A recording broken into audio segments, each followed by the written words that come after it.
बैलगाडा शर्यतीवेळी भाऊबंदकीच्या वादातून झालेल्या राड्यात तरुण जखमी झाल्याची घटना रविवारी घडली होती। त्या तरुणाचा उपचारावेळी मृत्यू झाल्याचं समोर आलं आहे।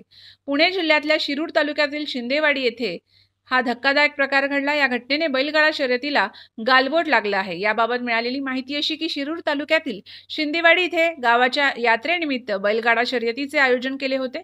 या शर्यतीवेळी बैलगाडा घाटातच भाऊबंदकीचा जुना वाद उफाळून आला। यातून दोन घाटांमध्ये जोरदार राडा झाला। बैलगाडा शर्यतीवेळी झालेल्या मारहाणीत संजय शिंदे नावाचा तरुण गंभीर जखमी झाला होता। त्याला उपचारासाठी रुग्णालयात दाखल केले, मात्र उपचारावेळी त्याचा मृत्यू झाला। पोलिसांनी या प्रकरणी भानुदास शिंदे, ज्ञानोबा शिंदे यांच्या विरोधात गुन्हा दाखल केला आहे। संजय शिंदे याची हत्या जमिनीच्या वादातून झाल्याचं म्हटलं जात आहे। मारहाणीच्या या घटनेचा आणि बैलगाडा शर्यतीचा काही संबंध नसल्याचं यात्रा कमिटीकडून सांगण्यात आलं आहे। दोन्ही गटांचा कौटुंबिक वाद असून त्यातून हा प्रकार घडला। याच्याशी गावाच्या यात्रा कमिटीचा आणि ग्रामस्थांचा काही संबंध नसल्याचं ग्रामस्थांनी स्पष्ट केलं आहे।